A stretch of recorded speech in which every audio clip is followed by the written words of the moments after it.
9 o'clock, but I was in the room. Now Yeah. only I logged in through this. I'm No, so no. happy to hear about you. In fact, Somaji was giving big explanations about you, No. and it's a blessing that you have come No, to sir. the room, sir. No, sir. It is, in fact, it is. You have said you really humbled me actually, because when I read about you, Sir, and when I saw about you in YouTube, sir. and you being the Guinness Book World Record holder of continuous training for 12 hours, that's what I was told. 72 hours. 72 hours you were talking. Yeah. And then, having set up, and when I went into your profile, Sir. I said that the profile is so beautiful. Oh, sir. And probably I think we can share a lot, because your passion and my passion matches. Great, sir. And Great. so, in fact, I am telling you that thank you very much for giving me this opportunity, and to talk to you. Sir. It is my pleasure. It is really my pleasure, sir. Sir, the good with this group is there are few people like Somaji, Manoj, and Manu and all. I don't know, it just happens that people come. Yes. Great people come, orators, they're speakers. They speak from not from their mouth, but from their heart. So Absolutely.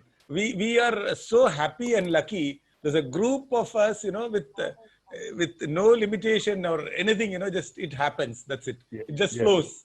So Somaji, Before your coming, Dr. Soman sir, Sir. he told that he was in Ottappalam for 1.5 months with that that Yeah. I heard, sir. I heard.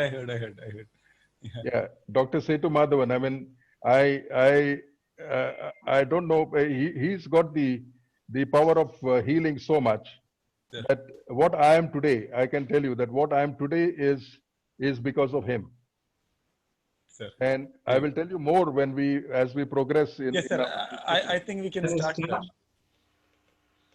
We'll start. Yeah, certainly. So some people are not able to join. They're all asking passwords. So are we given or what? No, actually, they can. I will give direction. I will give direction. Let us. We can start. Okay. So by the time I will give direction through the chat box.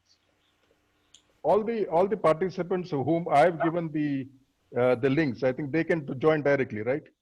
Yeah, they can join directly also. Yeah. There's no password required for them. No, there's no password actually. They can click the link and they'll be taken.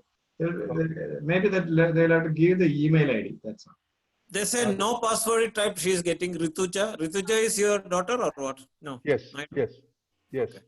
She said there is written no password. So she typed no password. It is coming. Okay. No, it is not validating any password. If there is no password, you can type anything. Even then, it won't validate. That's Okay. Okay, Pradeep. so, Now so time. shall we start? Yeah. Certainly. So, happy good evening all. So today we have a vibrant speaker, special guest all the way from Pune. So I would like to invite Soma Sajivan sir to give the welcome speech and an introduction to the speaker. Yeah, please. Okay. Anyway, we had a small talk, but all other people have not come. Jay Naidu is our guest, esteemed guest today. Interestingly, as he expressed, he has got more friends in Kerala, length and breadth of Kerala, from Trivandrum to Kasaragod. He has got friends because the entire life he lived in Gulf countries, in Dubai, Qatar, and all the places. And he worked in a large corporation of trading with many people, and very successful life he did. Due to some medical complication of misjudgment or treatment challenges, I think he had to cut short some activity. His mobility was cut short, and he was in difficulty and pain. And that is one part of it. Then about him, he's a king of marketing. And there was one time, he's a big built man. He was so strong in every area, including eating and traveling. And he length and breadth of the world he went. There was no challenge which he had not taken. in the arena of sales, marketing, strategies, pulling up a company where business is down, closing down from that, alone go opening the business in some companies, like all the A to Z of the leadership in management, distribution, and complete part he has handled. That was his technical knowledge, and the most interesting thing is he's a very good conversationist. And when we meet, we have met in Bangalore and we had some good time and all other things. So he can continuously engage you in different conversation, connecting dots and all other things. And like Dr. Thomans he was referring to, his psychometric testing and assessment tools. With that, I think he went around the Maharashtra, Pune, etc., and conducted many programs. Thousands of students, he has lifted them, understood their potential or their aptitude. Accordingly, the career direction was given, and he used to coach them. There are many colleges and all. I think they welcome him into any of their board, their suggestions and various things. And it is very what you call. It was my privilege also to connect with him. And then later on, when he talked about his little complexity with health, that time he was not able to do anything with the hand and even walking. That's the time I knew, my brother knew this doctor, which is your NSS college, not the engineering college. Naidu sir, most of the people, Jay sir, this here, there are many people from NSS college, but that is an engineering college, including Dr. Thoman is an engineering graduate from NSS. But what the college there around that hospital is not the engineering college. So then he stayed there 1.5 months, and it was almost, he was clear of many of the problem with the leg and all, and hand also was almost okay. But over time, it is not giving him the 100%, but he could move one finger, and that is one of the challenge. Maybe in a talk he will talk. The entire book he wrote with one hand, one finger, not one hand actually, one finger. So that is the greatest of thing. And then there are many things. So I don't want to take the entire ado and the noise or the whole vibration celebration from Jay Naidu. And Jay Naidu is well settled down in Pune. And his wife, we have seen, if there is time, we'll actually get the meditation. She's a trainer, teacher with the Sri Sri Ravi Shankar's the Yoga Happiness Program, meditation. She's a trainer. And his daughter is also very much into yoga and meditation and all things. So she was very lucky to get married to one person there in Germany, well settled there, and second daughter also married. So he's a well settled man. I think that's the time around, I think this, the idea of book and all, I think that let him reveal on that. So we are having an immense pleasure and happiness in introducing Jay Naidu, who is the author of You Are a Product book. And today's talk will be mostly centered around that, but it will be about his life and anecdotes and episodes and those kind of things. So it will be very useful. And towards the end, we can ask question, we can explore something. And after that, maybe 10 minutes, we can have a relaxation and meditation exercise. So that is a whole day planned. And with this, I request Jay Naidu. I also wanted to thank the Leeds Institution for giving the support. I want to appreciate. And Dr. Thoman, of course, because of that only the Zoom meeting is there. And persons like Pradeep and people who are our coordinator, Anthony, that everybody, and our stalwarts and leaders. And each of the members, some of the members have committed around 10, 15 people. And I am very sure today, I think we will be having enough number of people joining. And I welcome each and everybody. And let us have an enjoyable, good evening today. Thank you very much. Thank you very much. Thank you very much, Soma, for this introduction of mine. But before I start my session and talk to you, I would like to thank, first of all, and express my gratitude and thanks to Dr. Thomas George Thoman, the chairman and founder of Leeds Institute of Management, And also, he's the chairman of the National Institute of Personal Management Palakkad chapter, JCI leader and trainer, and holder of the Guinness Book of World Records for speaking 72 hours non-stop. I mean, whatever I may have achieved, but I don't think so that I'll ever come close to even that record of 72 hours. It's a phenomenal achievement. I would also like to thank the leadership team of Leeds Mastermind Palakkad and Mr. Pradeep Kumar, Mr. Manoj Padmanabhan, Mr. Manu Nahas, Tamarai Madam, and Mr. Bhaskar Das. So thank you very, very much for giving me this wonderful opportunity to speak to you and share my experiences and share my knowledge or whatever I've gone through. Soma gave a lot introduction, a very long introduction of myself, but he forgot to tell you one thing. He has not told you one thing, and he did not tell you my age. He has forgot to tell you my age, and that happens in most of the seminars I do. People forget to tell my age, and particularly when there are students, I tell them that my age is 22 with 46 years of experience. So I'm 22 years old with 46 years of experience because I feel very young. I feel very young. I'm 68 years old. And I'll give you a brief before we start off. And I'll give you a small brief about what I'm from, where I'm from, and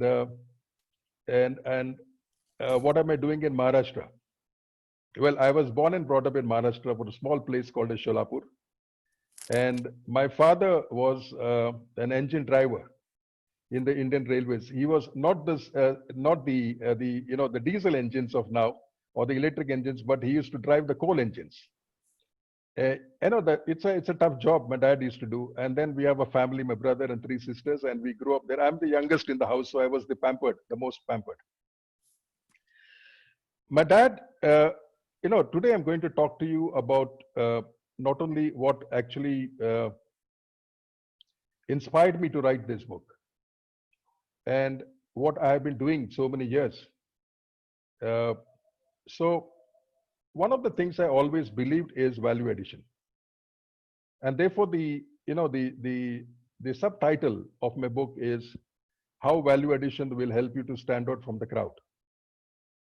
So value addition, I've always been very, very much involved into it and trying to understand it. And one of the values which my father gave me, which was like throughout my years, throughout my career, and even now, I always believe that what my dad told me, because, he had 1,000 rupees with him when he retired, and he gave it to me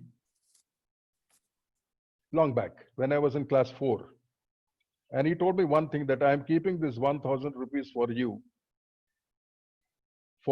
and I'll tell you the reason what. And at class 4, I really did not understand what my dad is talking about. But then later on, when I came to college, he gave me the 1,000 rupees, which had multiplied into a couple of more thousands. He said that I want you to invest into education and acquire knowledge. Because my dad's values, which he gave me, was knowledge will fetch you money. Money does not necessarily give you all the knowledge and wisdom. He also told me that acquire knowledge, and more important, he said that spread knowledge and please teach. Please teach the students and please teach anyone, because that is the biggest thing that you can do to society. And these are the values that my dad gave me. And gentlemen, and all the listeners in this program, I would like to tell you that my college education was entirely on the pocket money I earned by teaching 5 to 6 students in class, and I was earning my pocket money. Till my graduation, I taught these students, and I earned whatever I could, and that sustained me for my education. Well, these are the values. These are the values which we had. I'll take you back to 1974 because I graduated in chemistry. I graduated with psychology and zoology, and I was the only one student in the entire university in the college who had opted for psychology. Because that was not the subject. People went for physics, chemistry, and zoology, and whatever. but then psychology was one. So the professor, he went to the principal, Bogish, and he said that I cannot take the class for one student. And that is another value which I learned from my principal then. And Bogishan told him that even there was one student, you have to teach. Your job is to give knowledge. So I was the only student of psychology and I went through that. The reason why I took psychology, because I wanted to understand the human mind. I wanted to know how people behave and why people behave and what goes beyond in the psyche of the human being. And therefore I chose psychology. I finished my graduation in 1974. And then that time, my brother told me that please do MBA. MBA was not like what it is now. In 1974, in Shivaji University, that is the university I studied, there was only one class of MBA. It was new. Nasik had one and Pune had one. So we were only 28 students. The seats were only 28. And luckily for me, after having passed the examination, I was one of the 28 students who was selected to do the MBA for the first batch of Shivaji University. So that was the 74-76 first batch. And if any of the students are there now in this program, they have joined this program, I would like to tell you one thing, that in 1974 or 76, when we did not have the internet. It was the pre-internet era. We did not have the access to information as what the students have now. There was only 4 books of Philip Kotler in the library, and we 28 students were sharing that. But what we learned those days, and Dr. P.S. Rao, I will not forget this professor, Dr. P.S. Rao, he is still there, and I spoke to him last week and told him I wrote a book and he was extremely happy. P.S. Rao, Dr. Srinidhi, we will never forget them, because what they taught us those days was you have to learn by experience, get into the market and understand what it is. And in those days, 74 to 76, we were out in the market. We were going and talking to people, understanding what is marketing, what is human resource development. But that made a very, very solid foundation to us, because I remember my summer project was, in Pune, and I was told I was put into Elpro International, which is General Electric. And Mr. Srinivas Rao, he said that I want you to do a comparative survey of all the industries in Pune. And then we had to go to every single, whether it is telco, whether it is Alpha Laval, whatever, and get it done. But we were walking. We were noting down, and we were doing things to ourselves. Now that was very strong, and that's strong foundations that we have. And I always tell the students that please do not depend upon everything will come to you on your lap. You will have to work hard for it. You have to really work very, very hard for that. And then you will actually get what you want. You cannot just sit in front of the laptop and the computer and open the Google and get the answers to all the questions. The answers are there out in the market. The answers are there out, and you have to go and talk to the consumers. You go to talk to the people, and then you get the answers to all the the questions that you have on management. Well, now I finished my MBA in 1976, and then the question comes of a job. We have to get into the job. My brother was a medical representative of Sarabhai Chemicals, and after having seen him in the house for so many years, I was attracted to pharmaceuticals. I said, let me get into the pharmaceutical sector and then start my career there. And I applied for Glaxo India, and I got a call for an interview. I had applied for a position of a management training, and I went for the interview. And well, the interview was fine. The first couple of interviews were okay, and then I went to the final. And what I want to tell you now is that what were the 2 questions which were asked to me, which I've written in my book. You can find it in the book also, the same thing, because this is very, very important for everyone to understand, the students particularly. who go for interviews and face interviews.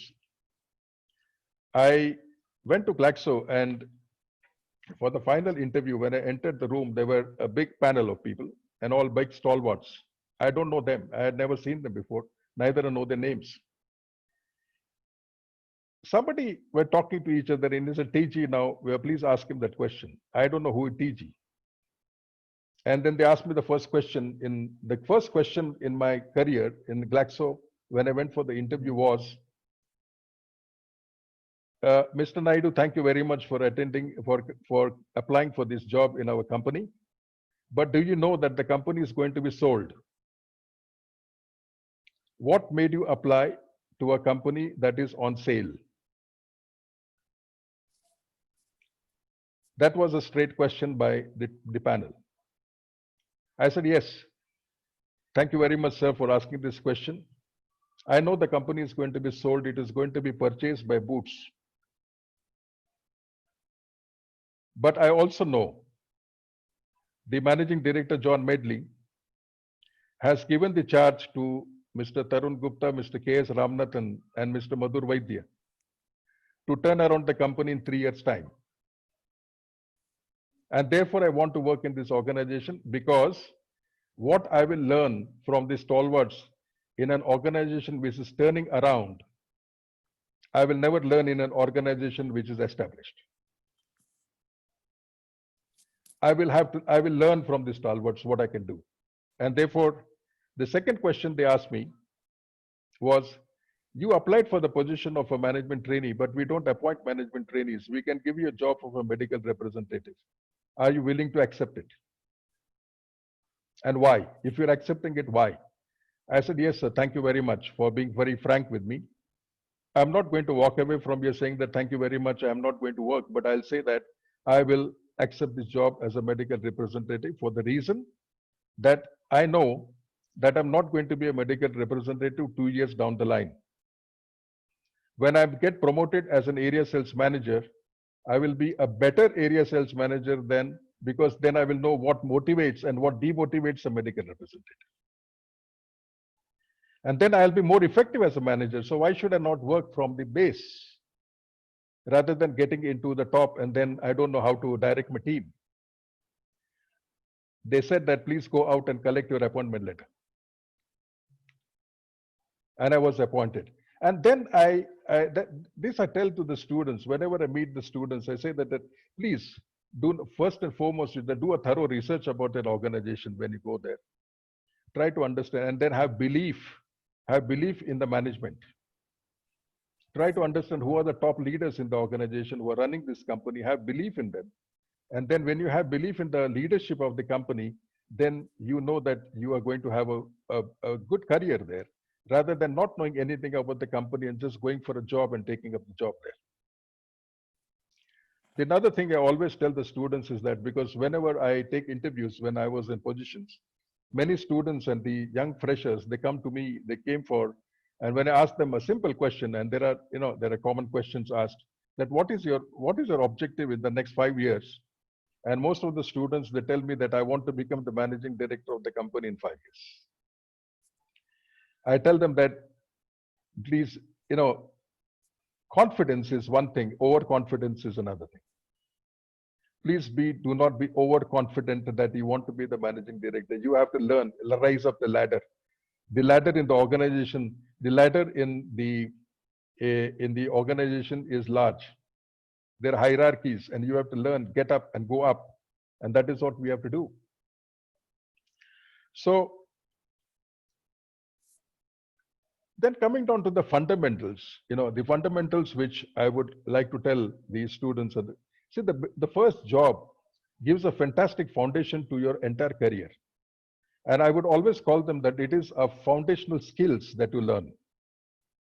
Foundation skills that you learn when you are young and when you are, in the first job will actually hold you throughout your entire career. And and there are 2 or 3 foundation skills that we learned was, number 1 was discipline. Number 2 is communications. And number 3 foundation skill, which I learned, I will never forget in my life, is working independently and exploring the market yourself. In Glaxo, there was no handover and takeover. I landed in Indore, my first headquarters. I did not know the ABC of the place. I don't know where Indore was. I have to look into the map and say that this is Indore.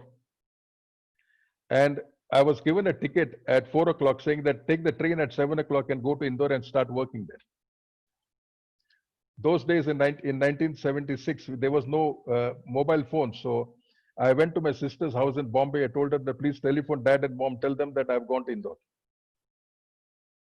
And I landed there. I go to my depot, and my boss, Mr. Mehta, he tells me that you have done very good in this. You had a good journey to Indore. Now take your bag and go to the market.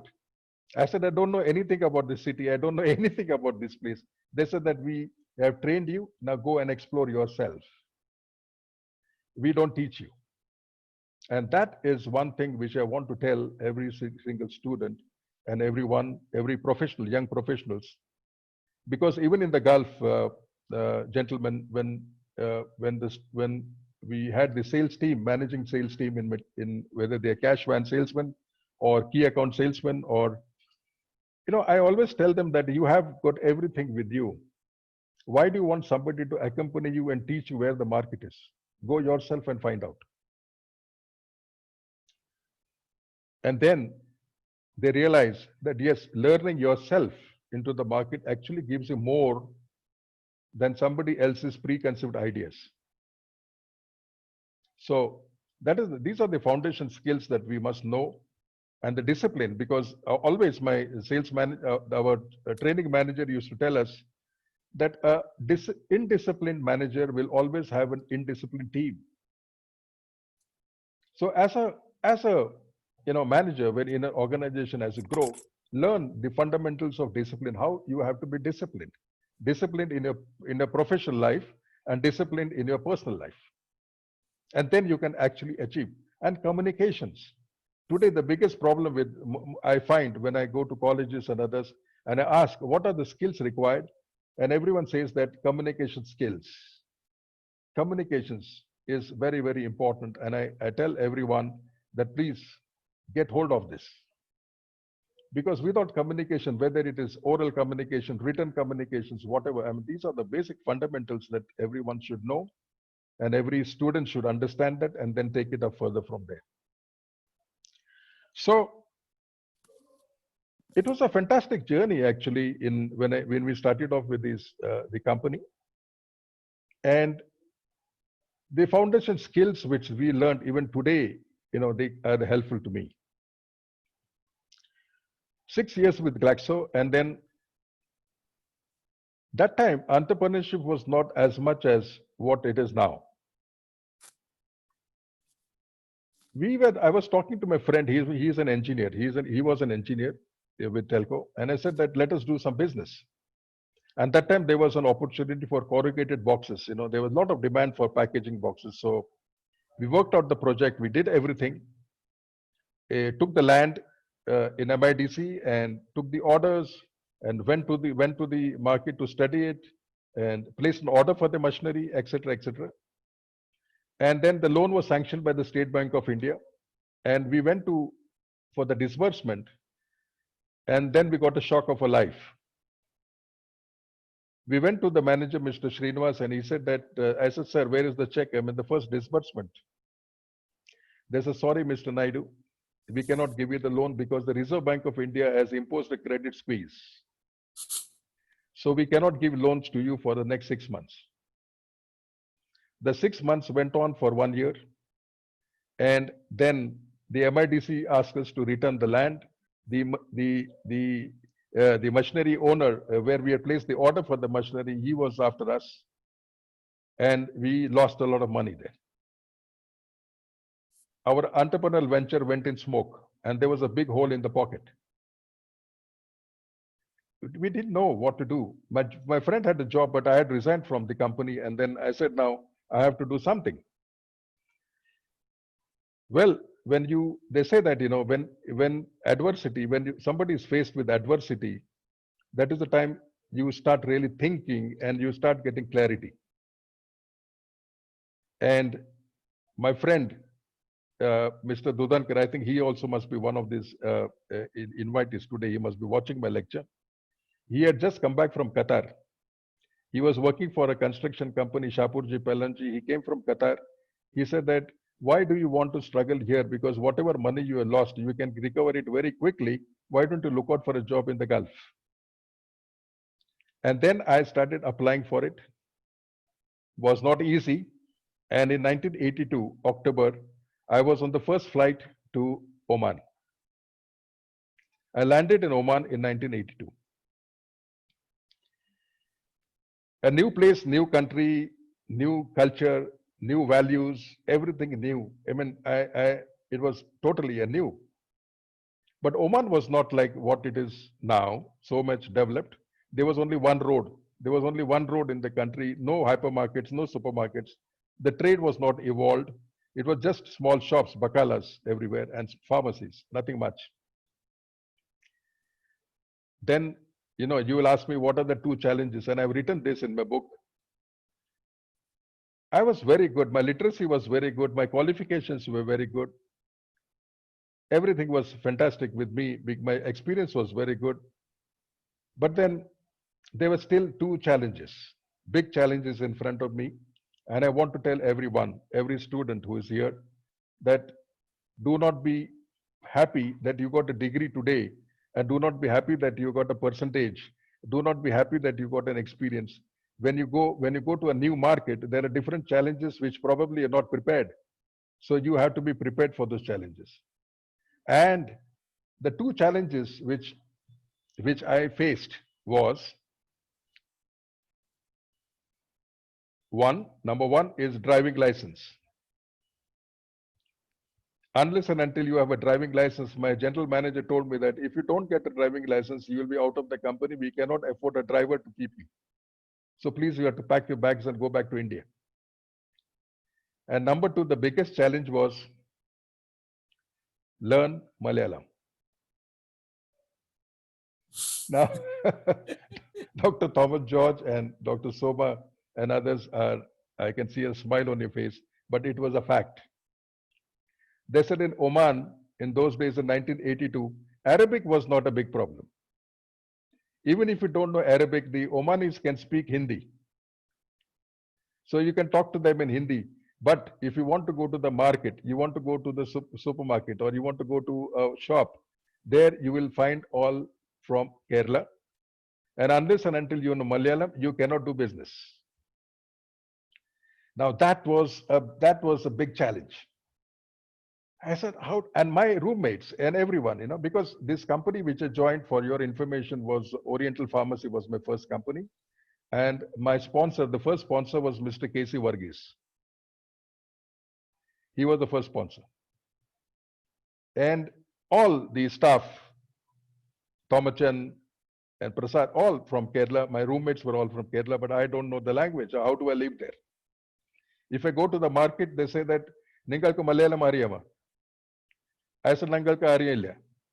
Then he said, okay, if you don't know, then we don't get an order. So that was a big challenge for me. I was thinking, how do I break this now? And I was talking to my roommate. I said, Mervyn, this is a problem now. How do I learn Malayalam? He said, I don't know. There are no classes there. There are Arabic classes, but Malayalam classes are not there in Muscat. Then I'll tell you, you know, when you really think hard, you get a solution. After a week, there is a newcomer, a new salesman was appointed in the company. His name is Sri Kumar. He is now in London. Sri Kumar is now in London. Sri Kumar Nair, his name is. He came and he was working for Apollo Tires in Bombay. And he was appointed in our company to sell Godrej shaving creams. Now, a salesman who was selling tires cannot sell shaving creams. So Nair was struggling. I said, that is an opportunity for me. I told Sri Kumar, now let us barter. You teach me Malayalam, I will teach you how to sell. And believe me, every day in the evening for 1 hour, we used to sit and he used to teach me Malayalam and I used to teach him to sell. And therefore, afterwards I went to the market and I could tell everyone, Nangalku Malayalam Ariyam. See, there is in adversities, these are some of the challenges which you really have to face, but many people are not prepared for it. Many people are not prepared. They don't understand what is the culture, what you have to do there. They're very happy with, they have their qualifications. No, that is not enough. And the number 2 challenge was the driving license. I failed 14 times. I did not get a license. Not because I did not know to drive, but the government did not want to give more licenses. The roads were not developed. So what did I do? I went to the Honda showroom, motorcycle. I purchased a motorcycle. Because motorcycle was easy to get a license. I got a license. I went to my manager. I said, Mr. Sethi, my job is there. I will drive a motorcycle and get the sales. So there's a solution to the problem. I could learn Malayalam. Today I can speak Malayalam. And after that, I'll tell you, it's a joke sort of. Whenever I went, whichever companies, I used to tell my sales team, guys, Nangalku Malayalam Ariyam. So any secrets are there, don't talk in front of me. I will I will know what you're talking. But you know, that actually made me so close to my team because they respected. Then you develop a respect because once you know the language and you speak to them in the same language, it actually breaks the barriers. It really breaks the barriers. And that is what I want to tell you, this word, the breaking the barriers. I want to tell in every single student who is here, and I've been telling that particularly from, you know, my experience is particularly for students of the tier 1 and tier 2 and the tier 3 cities. They are afraid to go to tier 1 and face interviews. Like, for example, an engineer from XYZ college, he is worried to go to Bombay to face interviews where is also going to be attended by IITians. They're afraid to go for interviews when it is going to be from a reputed engineering college. The MBA students whom I interact with, they're afraid to go to interviews because they feel that it is the competition from IIM and Jamnanal Bajaj and Narsi Monchi. All these people are there. How do I compete? And I also tell them the same thing, that my college, which I passed MBA in 1974, is a small college, which even today you'll not find them. How did we go in the career and how did we grow from a medical representative to a general manager? I grew up in one of the largest organizations. One thing I learned, and one thing I want to tell everyone, is that you have to break the barriers. Because over the years, you know, you keep on building up barriers and barriers and barriers around you, that I cannot do this, I don't want to do this. And that barriers actually is, it creates a lot of negative influences on you, and you just cannot perform. So the first thing I tell the students is that break the barriers. You have to break the barriers and feel that why you cannot do it. What is there in a student of IIT? What is there in a student of IIM that is not there in you? You can do it. Only thing, you have to apply your mind and you have to break the barriers. And then you can achieve whatever the others can achieve. It's not necessary that you cannot do it. So break the barriers. And we broke the barriers when I was in Oman, getting across, and then we were very successful. I lived there for a couple of years. And after that, I was moved to Saudi Arabia with another multinational company, that is Friesland Dairy Foods. Rainbow Milk, you probably must be knowing that Rainbow Milk is the one which we wanted to introduce in Saudi. But there were different challenges. It is the same Arab country, the same culture, everything, but challenges are different. In Saudi Arabia, the challenge was working in a multicultural environment.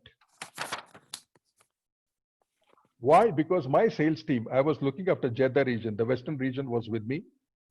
And in my sales team, we had Saudis, Jordanians, Filipinos, Sudanese, Egyptians, Ethiopians, Tanzanians, Sudanese, Indians, Pakistanis, everyone.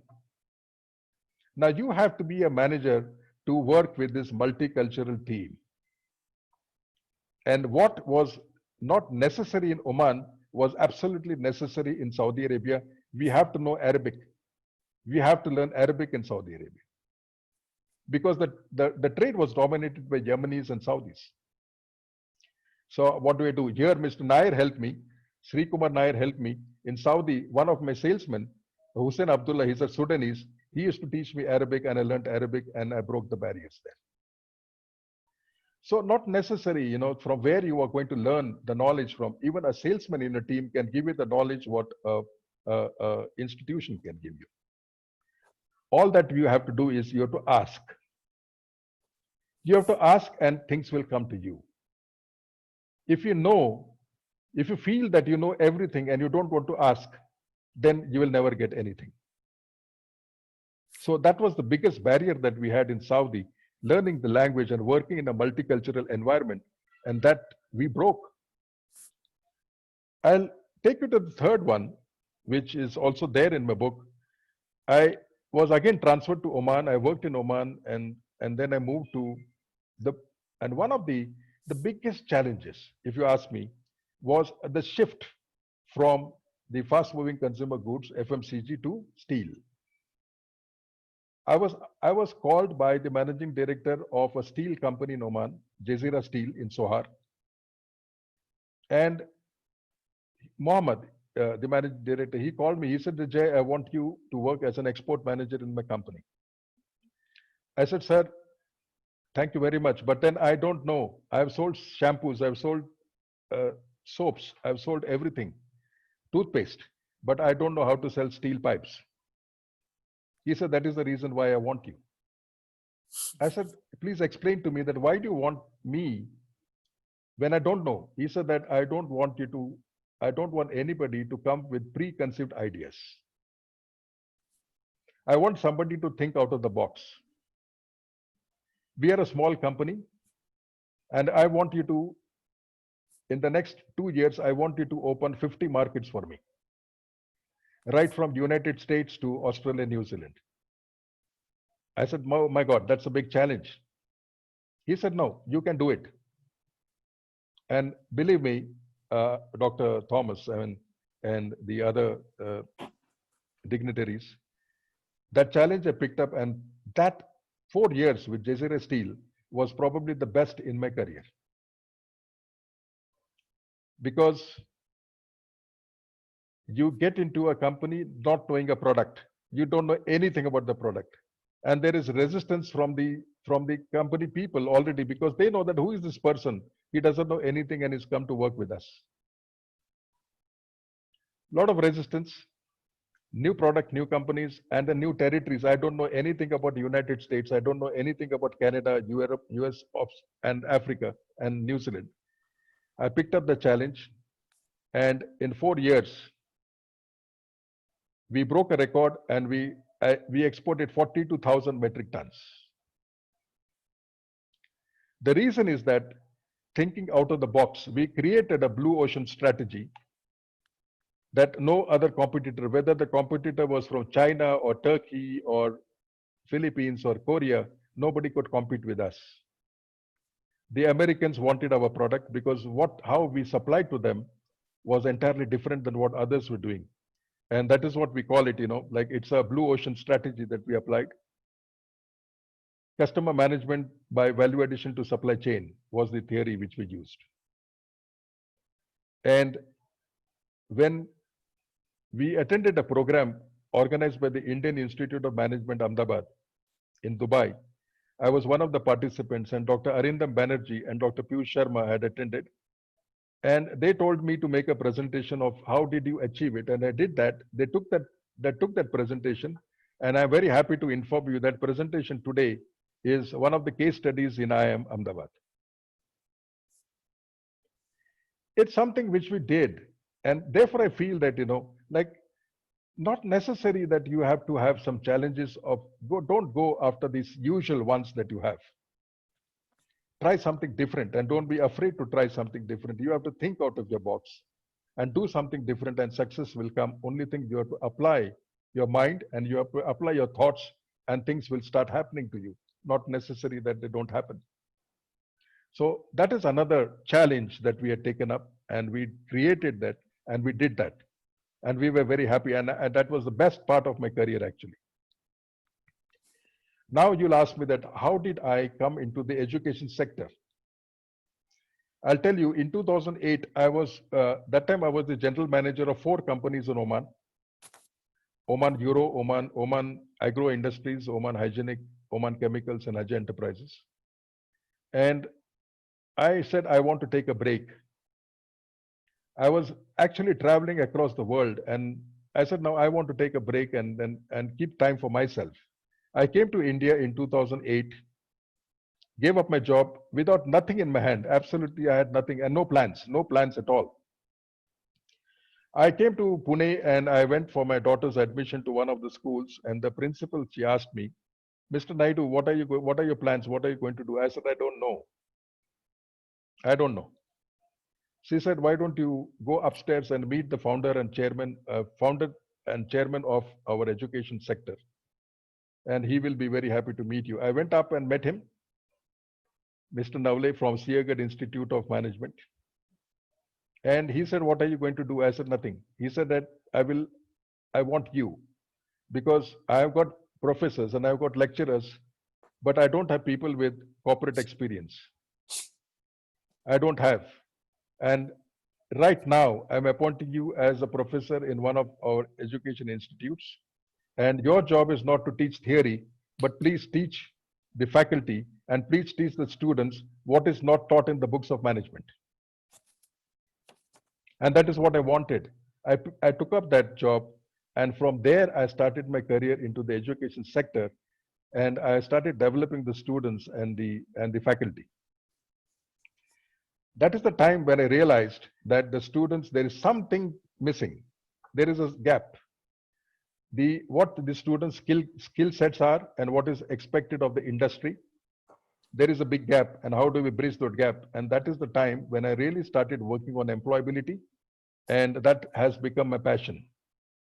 I spent almost 10 years in understanding what is employability and how do we help the students to be employable. So from one institute to the other institute, the news spread, and then I started giving lectures in almost all the colleges in Pune, and talking to that. And I always used to tell the directors, and whenever, I had a presentation in the 4th National Conference organized by the Pune University. My topic which was given to me was Industry Institute Partnership for Employment. I told everyone, and even today I tell the directors and the training and placement officers, that please do not use the word placement. Don't tell that placement 100%. I said it is actually misleading, because every student will get a job. So your placement will be 100%, no doubt about it. But I said there is something more important than that, which from the corporate point of view, when I was in the corporates, I used to look into this. Are 2 important things which you have to answer. Number 1 is that what is the average salary package a student of your institute gets per annum? Is it equal to the average annual salary of India for an MBA student or an engineering student, or it is below that? If it is below that, then you have got a lot of work to do. You have to bring up that salary, bring it up, bring up that salary levels. Do not be, why are you happy with only 3.2 lakhs or 4 lakhs or 5 lakhs? Why can't you think about improving the students' capacities to earn more than that? That is one. Number 2 is that, do you know how many months a student who is recruited from your college campus, how many months does he stay in an organization where he is selected? I can tell you that on an average, the student stays there for 6 to 8 months on most of the students. Why? Because the competencies of the student do not meet the job requirements. So the company says that we have invested 6 months or 7 months salary in you. We feel that you should look out for another job. And the student feels that he cannot meet up the expectations of the company, and therefore he gets demotivated and he leaves the organization. I said that is the big thing which every institute should look into, that how do you make the students competent? What is the competency levels of the student? How are you going to increase the competency of the students? That is more important than just saying that we are 100% placement. And we have been working on it. Many of the institutes have started adopting it, changing it. Thinking has to be changed, and things are moving forward. So that's how I got into the education sector. And when I do, and now you'll ask me that, what is the payoff line? Value addition. I was talking about value addition. In my book, I've given very simple example of value addition, but I will tell you now, what is the common question that I ask in any faculty development program that I conduct? The first question that I ask to the faculty is, what is the name of Bill Gates' house? What is the name of Bill Gates' house? None of the people who are sitting, the faculty, raises their hand to answer the question. The answer I tell you, the answer is Xanadu. Bill Gates' house name is Xanadu, but none of them know that. Then I asked them the second question. I say that the second question I'm asking is that, where did Dhirubhai Ambani think about the name Reliance, and where was he working? Where did he work first before he started Reliance? Many of them do not know the answer. The faculty and the professors, they say, we don't know. The answer is that yes, he started on a petrol pump in Aden, in Yemen. And then I tell them that I'm going to ask you, and the most difficult question than this one. And please answer that. And the third question is the one which I asked them is, what is the name of the KG teacher who taught you ABC and 1, 2, 3? And everybody raises their hands up. So it's very simple. Like, if you can remember somebody who 50 years ago or 40 years ago, somebody has taught you ABC or 1, 2, 3, you remember them, but you don't know anything about those people who are so big. The answer is very simple, because the KG teacher has added so much value to you. If they would not have taught you ABC or 1, 2, 3, you would not be sitting as professors today and teaching them theories. That is the basic fundamental of how much value addition is important. And I tell every professor and I tell everyone that your job is to add value to the students. Your job is not to just come and give lectures in class. Add value. I have quoted this in my book, Dr. Thomas, that when Sachin Tendulkar, he hit his 100th century, he released an advertisement in Times of India, only one-page advertisement, one line was written on that. It says that, thank you, Achrekar. Achrekar sir was Sachin Tendulkar's coach. And Sachin Tendulkar told that if Achrekar would not have taught me how to hold the bat and how to bat, I would never have hit the 100th century. This is the value addition which Achrekar has done to Sachin Tendulkar, the icon, the legend. And therefore, the concept of value addition, I wrote in this book, and I tell every student that you have to start add value to yourself so that you can stand out from the crowd. And a simple example I've given in that, and I'll tell you that now. When we were growing, there was only one toothpaste in toothpaste, that was Colgate, was available. Today, because I was in FMCG, I worked for Colgate-Palmolive. When I was with Alseer, we had 27,000 products to sell in Lulu hypermarkets and Carrefour, and everywhere we were selling this. Even now, if you go to Lulu in Cochin and stand, there are two categories which are very confusing. One is in the oral care category, and another one is the shampoo. When you go to the toothpaste category, there are hundreds of brands. The Colgate itself has got about 15, 20 variants. And then you have to choose something to brush your teeth. Same thing happens when you go to the shampoo section. There are hundreds of shampoos available. Shampoo with aloe vera, shampoo with eggs, and shampoo with protein, and shampoo with this, shampoo with that. But finally, you have to pick up one. But what happens is, in this process, because I'll tell you, since I'm from the FMCG and marketing, you are actually confusing the consumer. The consumer is confused. He doesn't know what to do. And then he says that, okay, this product is from Unilever, good. This product is from Godrej, very good. It is from Procter Gamble. Then what is the price? And somebody has used it, so he picks up one product. The same thing is happening today to the students. And I tell every student that when I did my MBA, we were only 28 students out in the market from our region. Maybe there will be about 100 or 200 students from Maharashtra to go for particular jobs. Today, Shivaji University itself probably will be having 28,000 students. The number of students have multiplied exponentially. And they are all entering the job market. So who is confused?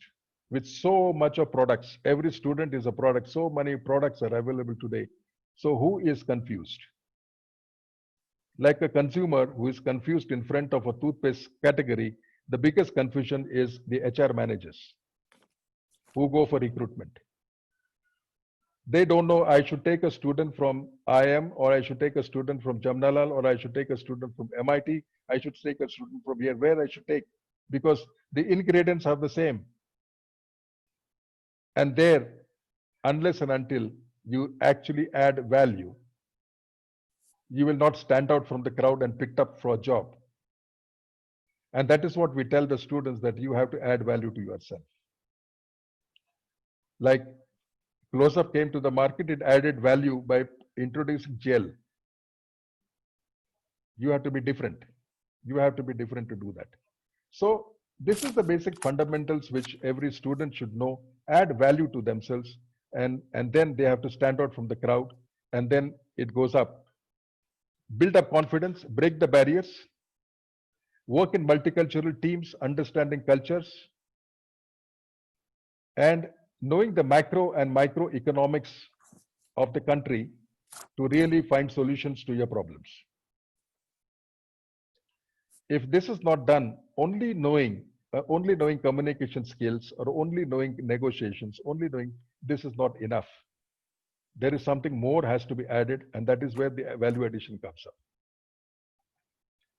So the important thing is that if everyone feels that it is only the tier 2 and tier 3 cities students are having problems, I totally disagree to that.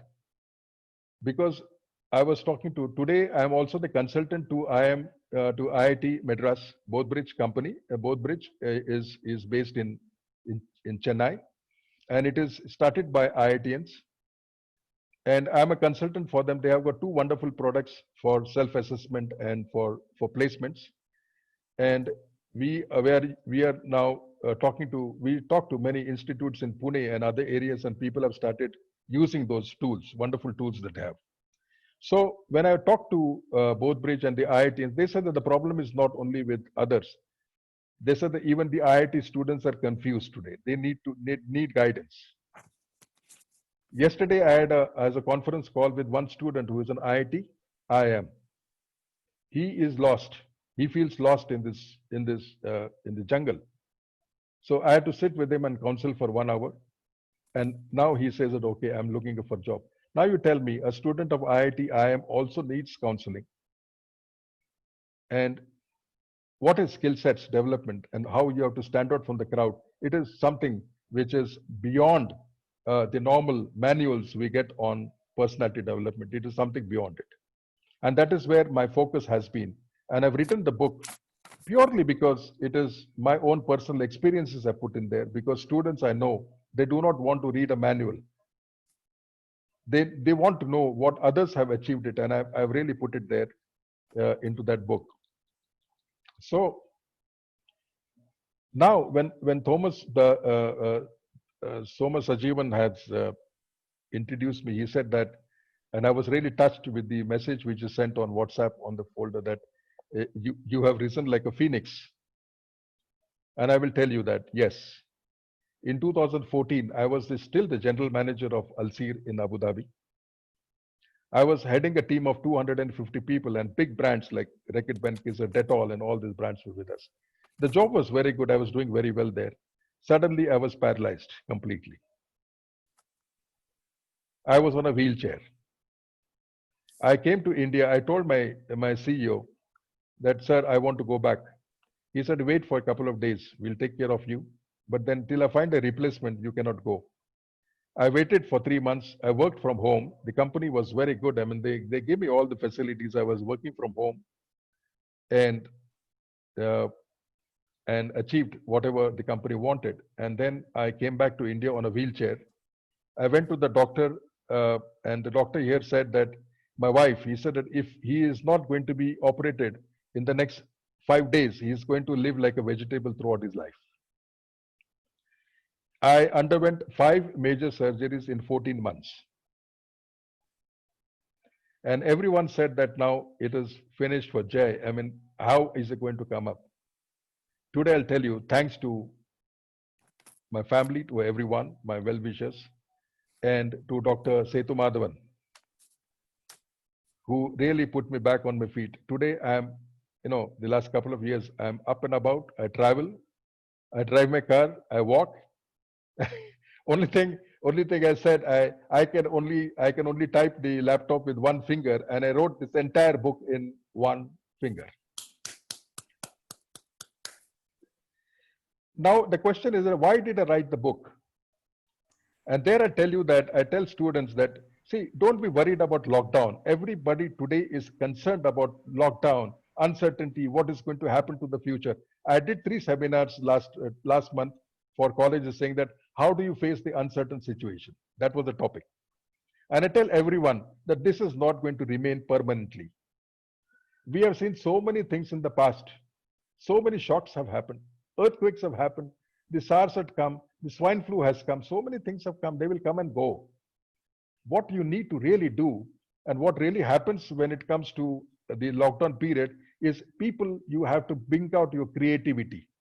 The creativity comes out.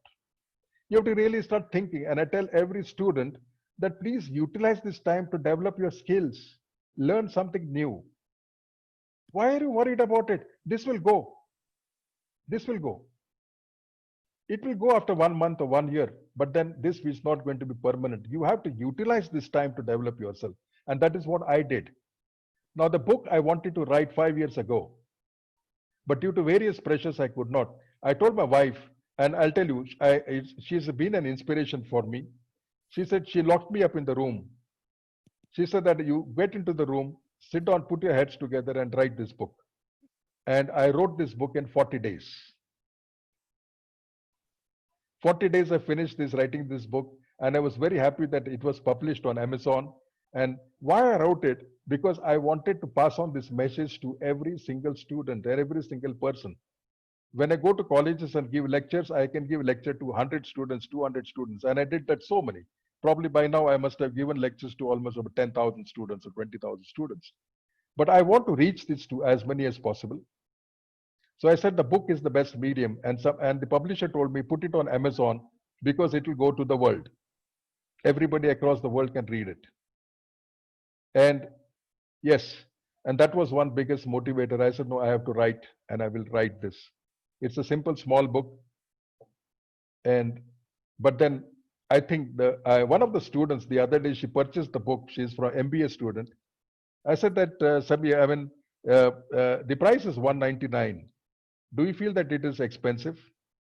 You know what she's told, and these are some of the learnings I get from students. She said, sir, I pay 1 lakh rupees fees to the college. Now, what I got from your book is more than 1 lakh rupees. So for me to pay 200 rupees is nothing. See, these are the learnings, and that actually gives me a lot of happiness. This is what actually gives me happiness. And therefore, I advocate everyone, please read this book, take it up, and every student should have this. Anyway, now, Soma, thank you very much. I should thank him for taking me to Dr. This and giving me, because he's been an inspiration. I met him in Bangalore, and he told me that you have to really stand up on your feet. And I stood up on my feet. Today, I'm standing up. And I'm willing to contribute. So I tell the students and to everyone that the biggest thing that you have is that don't give up. Never, ever give up in your life. The challenges will come, the challenges will go. The moment you start feeling negative, the moment you feel defeated, then you cannot overcome any obstacle in your life. Everything is so small. Think that you are big and you can achieve it. And today I'm standing up on my feet and contributing whatever way I can contribute to the development of the students, fraternity, and the colleges. I'll be extremely happy. I'm extremely happy. So I think now it is 10:15 and we are overshot my time. I'm sorry for that. But then, Dr. Thomas, of course, I cannot come to your 72 hours. But, everybody tells me that once you start speaking, we have to put a break. So I hope I have covered up most of the points that I wanted to talk to you. There are much more things, and with the opportunities coming up in the future, I think we can definitely contribute. My request to all of you is that please read my book. I'll be happy. I'll be very happy because I put my heart and soul into it. It is written from my heart.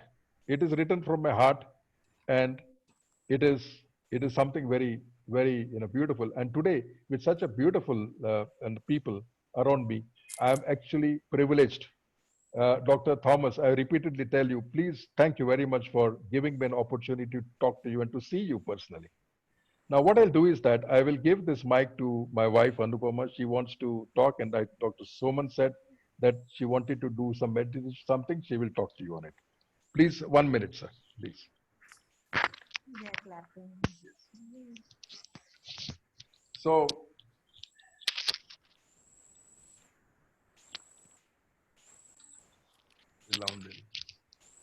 before I pass on this mic, any questions will be there? Or? Yeah. Yes. Any questions before one or two questions? Before At least meditation. other question can be written and send it, and you can respond. But I think, Thoman sir, some questions will be there, right?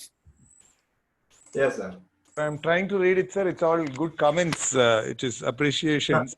How can we find a targeted customer in business? That was one question asked by Pratik Joshi. Next one is Blue Ocean Strategy. It is a long one. We'll have a session. That's a long one. Yes. We can have a session on that. Yes. So the first question is how can we find the targeted customers in business? But basically, it was a very good flowing, and it touched. It's a good beginning, and there was enough content, and I think people really walk through your way, and it's a real book. We feel like nostalgic. It's our Zoom room is always like that. It's opening up the heart, so it's actually connecting. Yes. What do you say, guys? Other guys? There's also one question which says, what struggles did you face when writing, and how could you be so consistent at the task? Okay. One finger. Can I explain? Yes, I will explain to you that how did I write.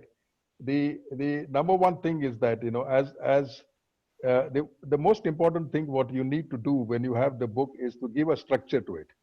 Now the structure of the book comes only with an idea.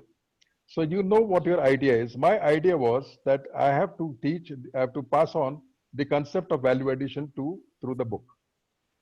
So that concept was very clear. I put the whole thing onto a map, and then you started putting the structure to it. So to put a structure, I have to take the advice of a couple of people, couple of students. I talked to the students. I said that what book you would like to read. Do you want a manual or do you want a real life story? And 90% of the students said that we want real life stories. So that was very easy for me. Then I said, okay, now my story I have to write. So from where do I start? So I have to start in a chronological order. So right from my graduation, the post-graduation, my first job, my first experience in Oman, and then to Saudi, and then the Gulf, and what did I do? So that is how the structure was formed. But then another thing is important thing is that also the students wanted to have some opinions of the academia and the experts. So since I was in the education sector, I contacted a couple of them. I said that, would you like to contribute something? So we had contributing articles from the dean of one of the management colleges and also from IIT. She's a professor and a PhD from IIT, and she has written a beautiful article on psychometric assessments. Then I got one article from the British Psychological Society, where I'm a member and I'm a psychometric test assessor of British Psychological Society. So I got an article from there, and then the training and placement officers, because I will look from the as an outsider, but the actual training and placement officers will know exactly what is happening on the ground. So they contributed certain articles, which I put it into the book as, in the column, saying that it is the industry and the academia expert opinions. So that is how the structure has been given to the book. Once you have the structure, then you can start writing. And I'll tell you one simple tool I can give you. You don't have to be worried about your English. Don't have to be Shakespeare to write a book. There is a beautiful app called as Grammarly. You don't have to pay. It is free. Grammarly. You start typing whatever you want to type, and the Grammarly corrects it. Whether it corrects your grammar, it corrects your punctuation. It tells you whether the sentence is correct or not. Everything is taken care of by that. So editing yourself, you can edit the book yourself. You can do the corrections yourself. You don't really have to be worried about it. So there are tools available today, and use those tools. But more important is that you should be convinced. You must be very clear about what you want to say, and you should have to give a structure to the book. That is how the book has been written. On the question which somebody asked about how do you find a customer, I can give you only one line: go to the market. The customer will not come to your doorstep. Go to the market to find the customer. And I'll tell you out of my experience, after meeting 10 people, you get one customer. So the only bottom line is, and that is what we learned in Glaxo, and that is what I learned in Nestle, that is what I learned in the other companies where I worked. You have to be in the market. The salesmen, the sales managers' KPIs, what we call it, was 70% in the market and 30% in the office. For salesmen, it was 90% in the market and 10% in the office. And general managers like myself, we had 60% in the market, 40% in the office. So the customer, if you want a good customer, you want a potential customer, the answer is very simple. Go to the market, you will find them.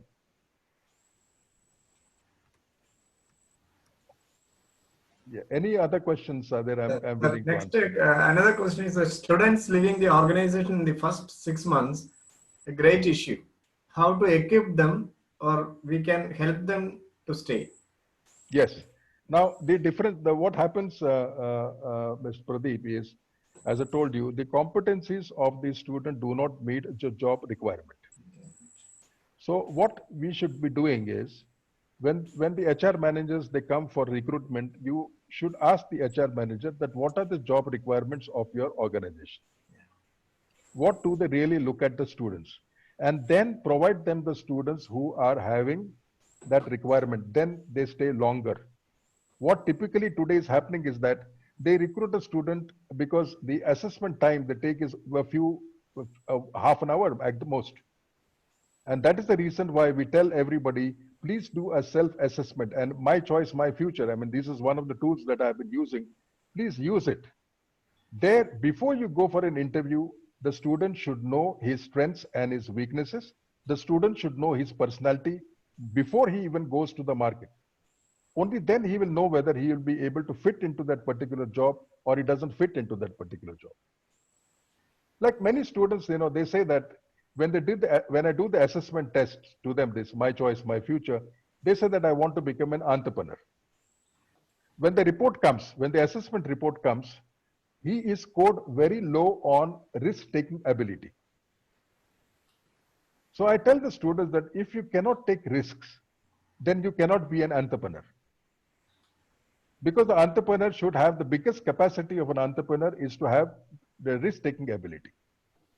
So what I suggest to all the institutions, do a thorough assessment of the students.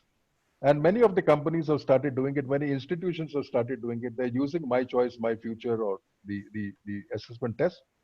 And that report has to be sent to the HR managers of the company so that they know, before they come to the colleges, they know that what is the type of candidates they're going to get. That will improve. That will definitely improve the life of the student in an organization.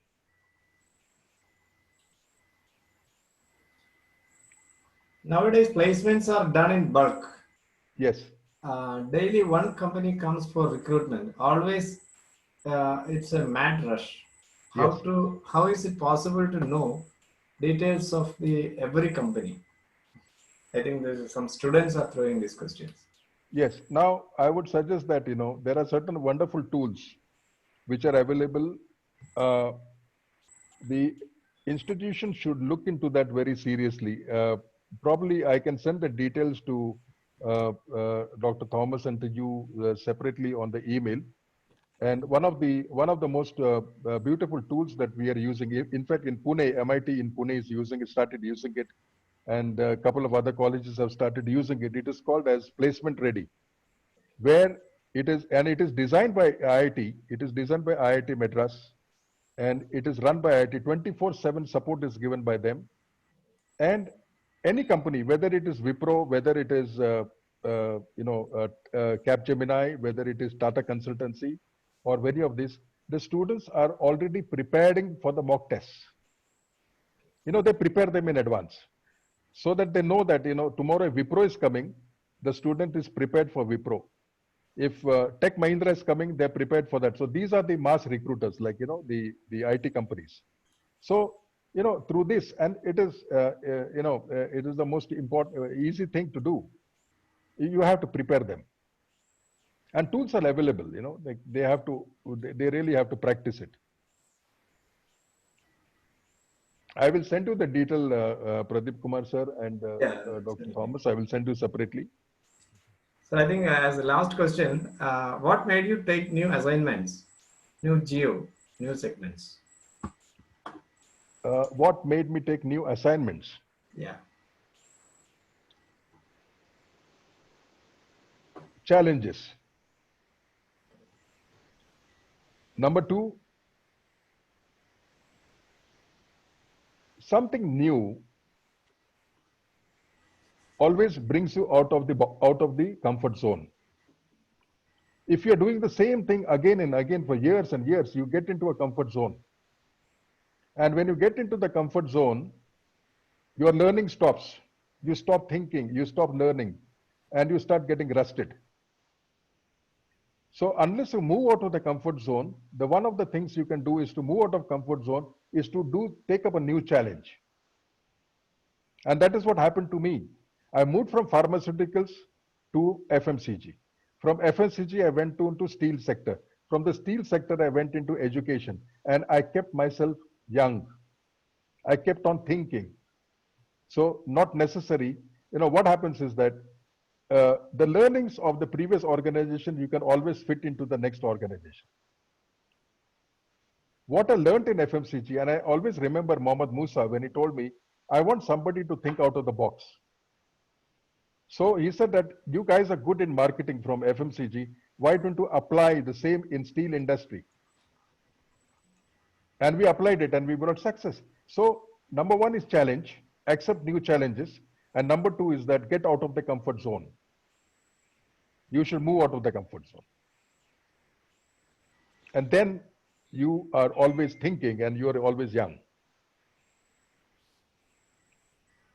So I think it's already 10:23. Yes. So we are going to get a very good meditation also. Actually, yes. what we'll do is we'll propose a vote of thanks, and then we'll do a meditation. After that, then we will complete it then and there. Okay, okay, sir. Okay. So Kimji, you can just put a word. So it was an awesome session. It was not a theoretical session, more than it was an experience sharing and really motivating. We are all really excited. Thank you very much. Thank you very much, Dr. Thanks a lot, sir. Thomas. Thanks a lot. I would like I would like to invite Mr. Manoj Padmanabhan to give a vote of thanks.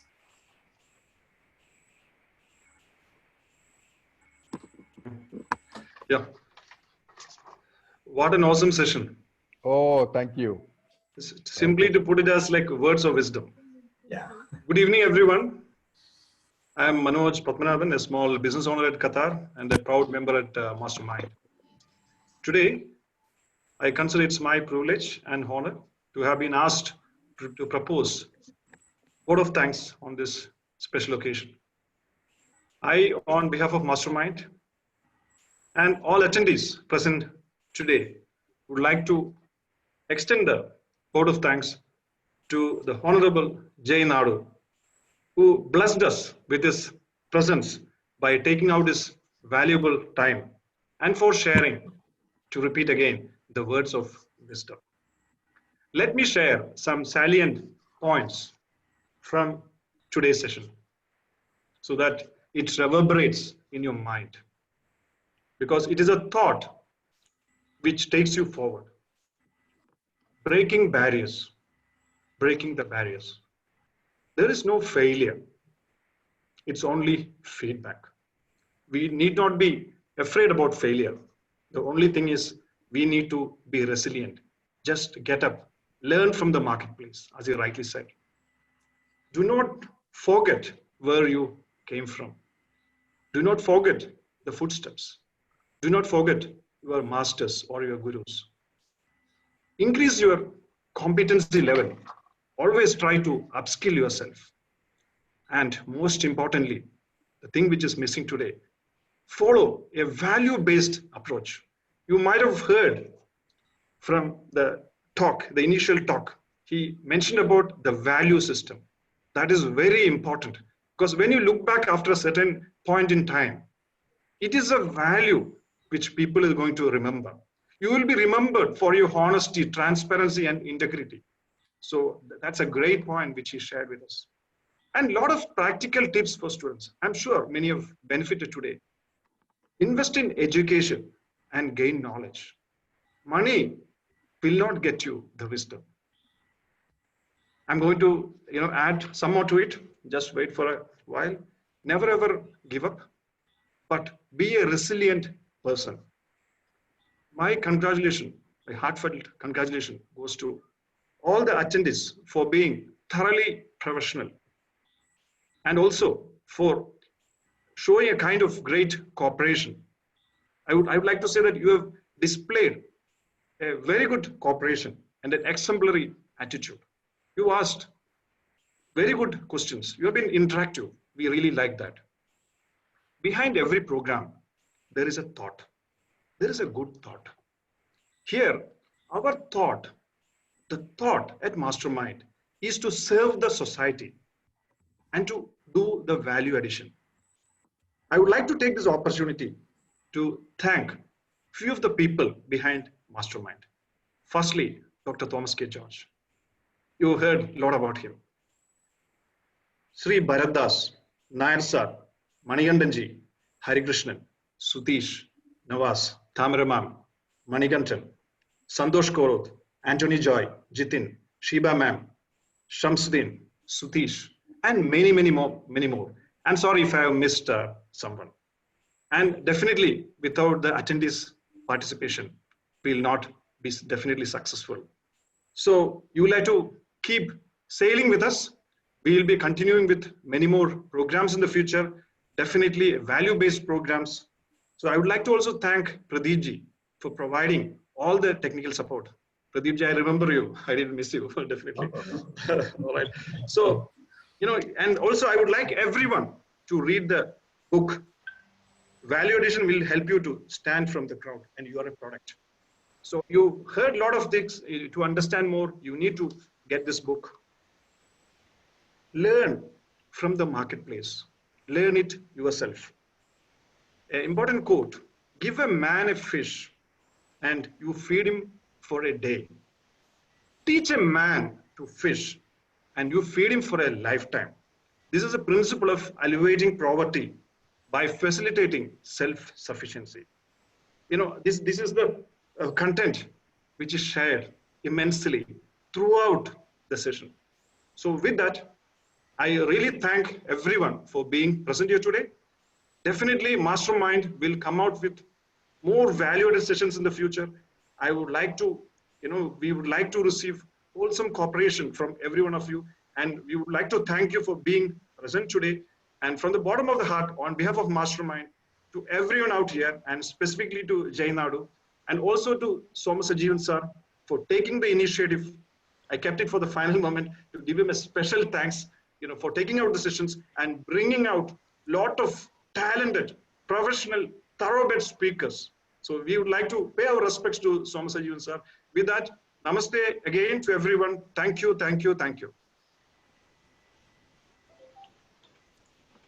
Thank you, Manoj sir. And for all the audience, whenever you find a poster from Mastermind, just understand there will be really a value addition and attend the programs, all the programs. Never miss it. So I think we can go to the meditation session. So I pass on this to Anupama. Yeah, certainly. Please. Any final word from Jay Naidu? Before the meditation, after meditation, not After meditation. Soma, no, the final word is that I'm really indebted to all of you for giving this wonderful opportunity, because all I believe is that, they say that you can talk to so many people, but if you talk to people who really understand the value and whose passions meet, then it makes a lot of difference. And all of them, all of you who have participated and who have showered me with your compliments and your blessings, I get connected very easily because we all talk the same language. Thank you. And in future, this is just the beginning. I would definitely like to contribute more and more to this panel. So anytime, whenever you want it, please tell me that you just have to tell me that, Jay, you please talk on this subject and I'll be. No, we will get on your psychometric testing and all after some time. We'll do that. No problem at all. Many students will be interested. Many students. And any topic you want me to talk, please call me and I'll be there, because I would like to continue to add value. And particularly Dr. Thomas, when I see your profile and what you've done for the colleges, I think so there is still a lot I can do. And with your guidance and with your the leadership, I think we can definitely turn around a lot of things. Yes, sir. We'll associate, sir. Thank you, sir. Surely associate. Sure, sir. Bye. Madam, Anupama, madam. Time. That is why we are saying not time now. So you Thank you very much. You go for a good. Everybody should be relaxed and happy. You go ahead. Yes. You are totally in control. Yes. Can you hear me, first of all? Yeah, clear. Okay. So without wasting much time, thank you very much for giving me this small opportunity. And I'm very happy to do this. So let's all close our eyes.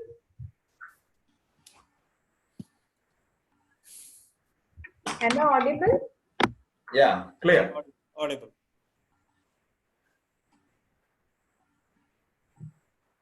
Let's all sit comfortably.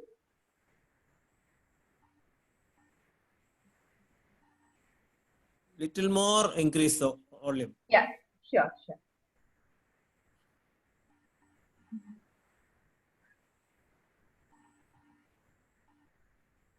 Eyes closed.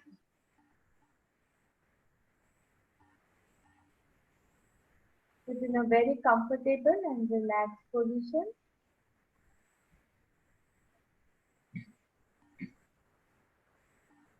Shoulders relaxed. Body relaxed.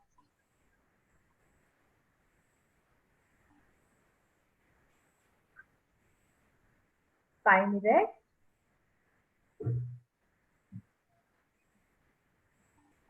Take a deep breath in and breathe out.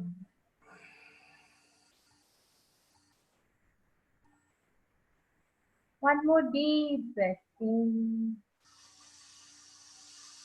and gently breathe out.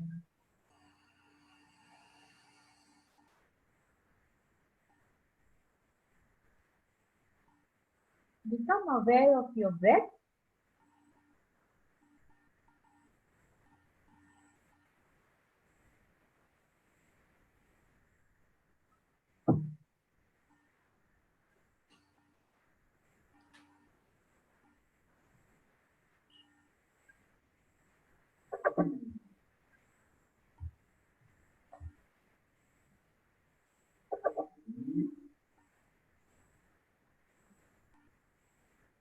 Become aware of the whole surroundings.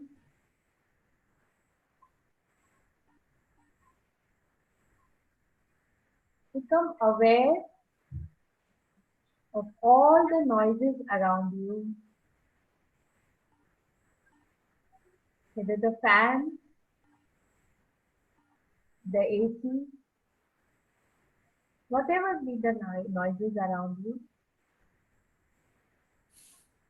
Be comfortable with all the noises.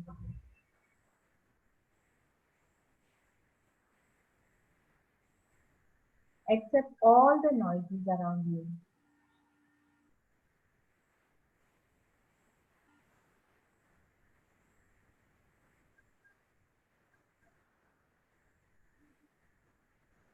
Take a joyful breath in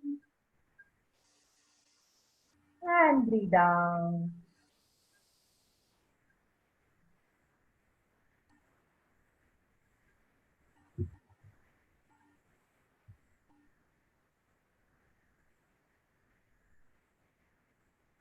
Become aware of your whole body.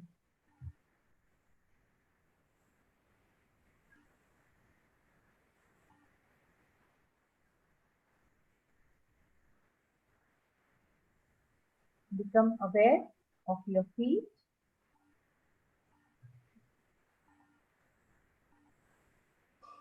Your left foot,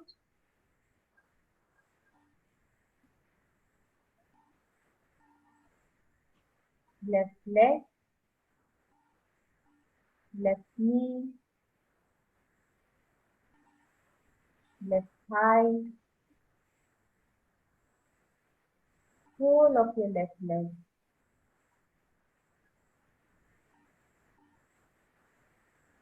Become aware of your right foot, right leg, right knee, right thigh, and the whole of right leg.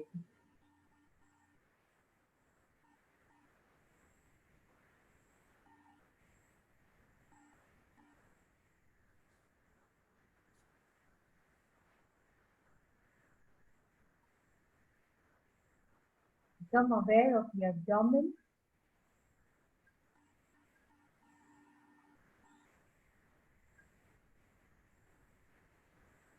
chest, right arm, right shoulder, left arm, left shoulder,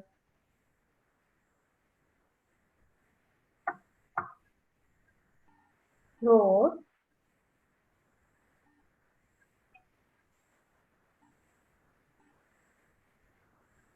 face, forehead, head, the whole body, the whole body.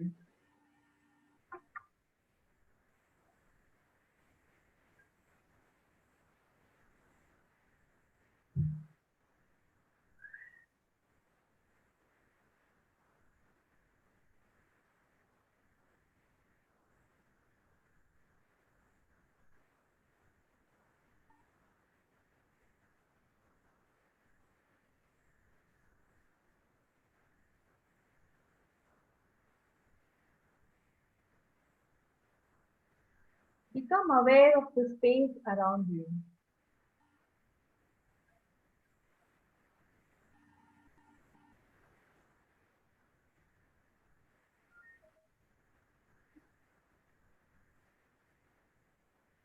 Become aware of the room you are sitting in.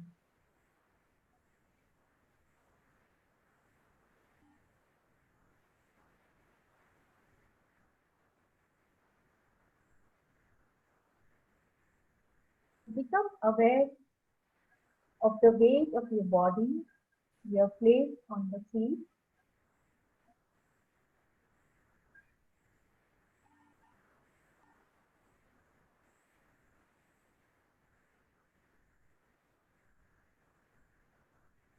Take a deep breath in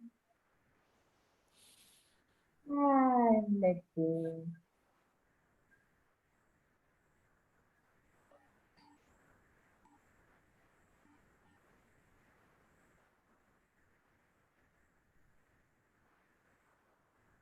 Relax your shoulders.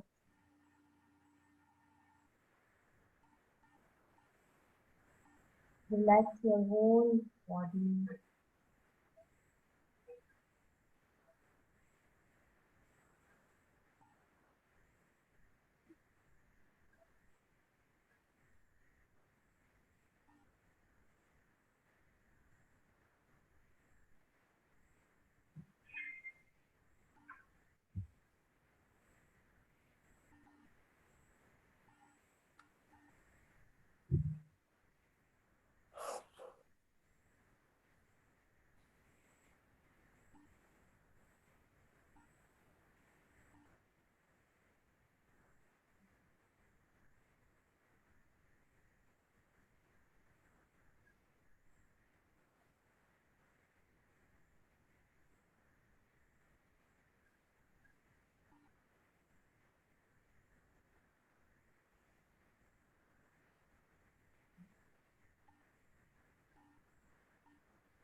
Vasitoma Jyoti Ramaya Yasyoma Amritam Ramaya Anusoma Jyoti Ramaya Om Shanti Shanti Shanti.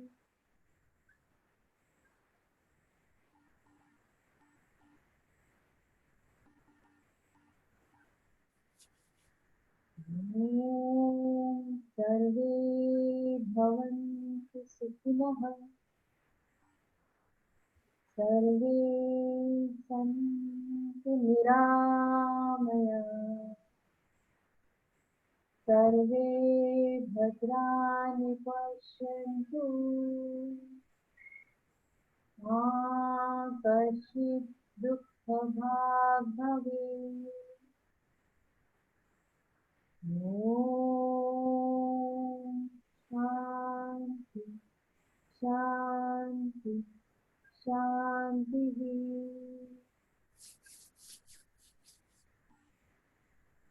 लोकाः समस्ताः सुखिनो भवन्तु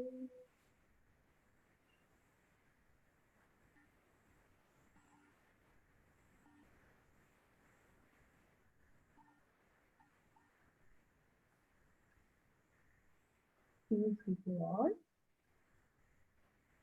With this, slowly and gradually, become aware of your surroundings.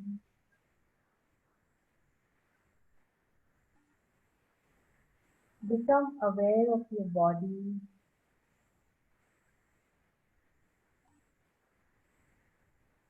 Become aware of your breath.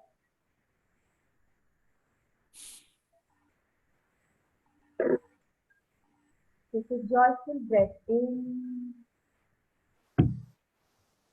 and breathe out with a smile. Slowly and gradually, whenever you feel comfortable at your own space, you may slowly open your eyes.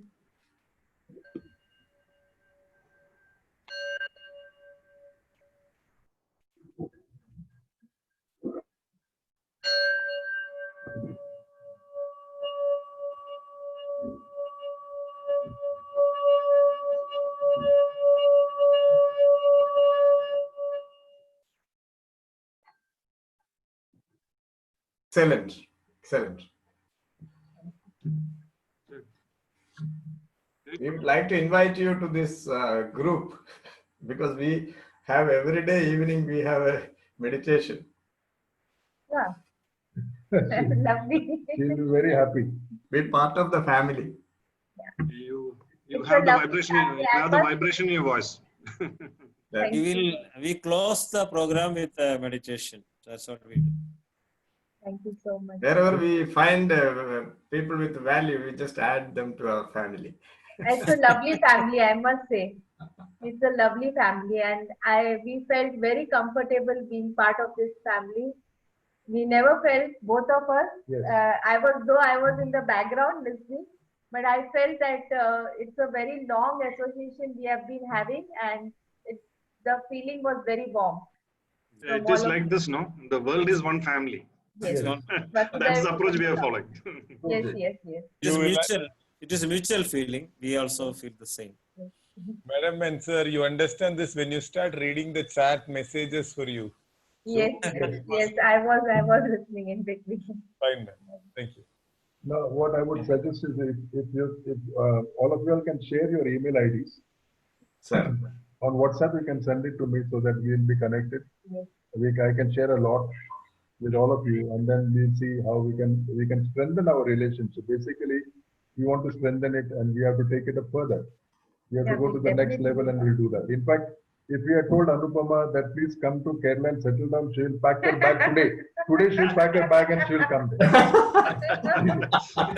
She's always been. She's always been after me saying that let's go to Kerala and settle down.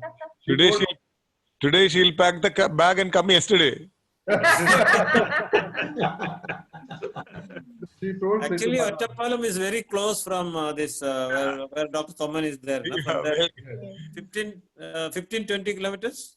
Less than that. yes, sir. Yeah, 30. It's very close to Ottappalam. Yes. Yes. Railway station is just 5 kilometers from here, sir. Olokode. Correct, Oh. correct. The railway station is very close. Yeah, we have seen from that Yes. station. Yes.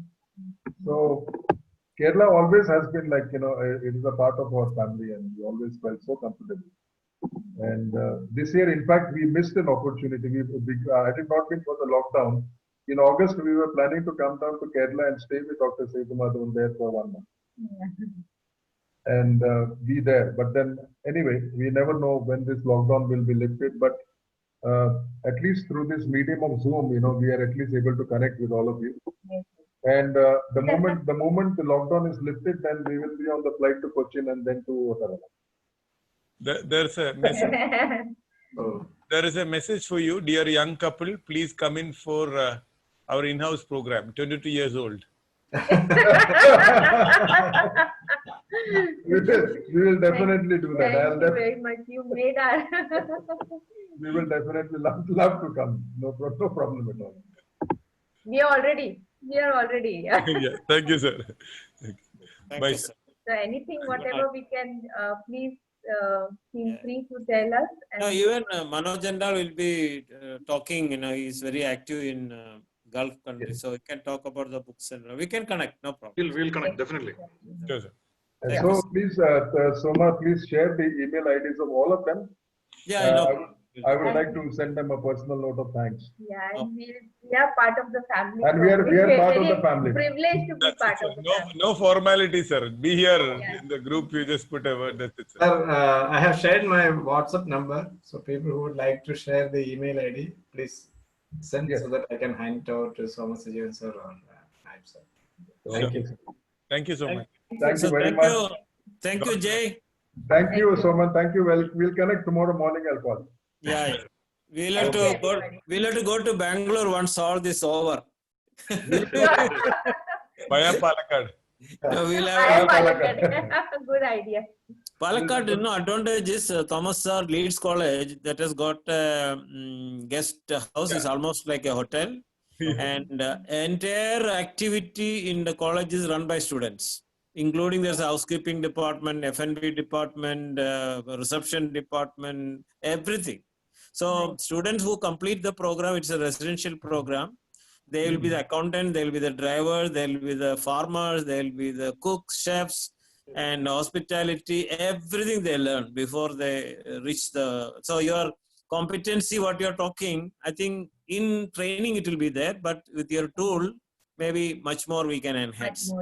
And not only that, he's taking care of other 5, 6, 7 MBA colleges, wherein also these such assessment tools can be implemented. Psychometric testing. We can connect on it. Sure, sir. We will definitely, if that is the case, then I would like to come down to your college and be part of it and talk to the students Sure. and sit under the tree and teach them. Yes, sir. Please. I like the words when vote of thanks sir was saying, and he said that resilient and value based. Value based. So really, these are the words. It should not just be words, but it should be in practice. So And I really like and appreciate what he said.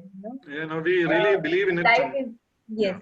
in One fact, more is- Dr. Thomas George was not there at the beginning of the session when I was sharing something with the others.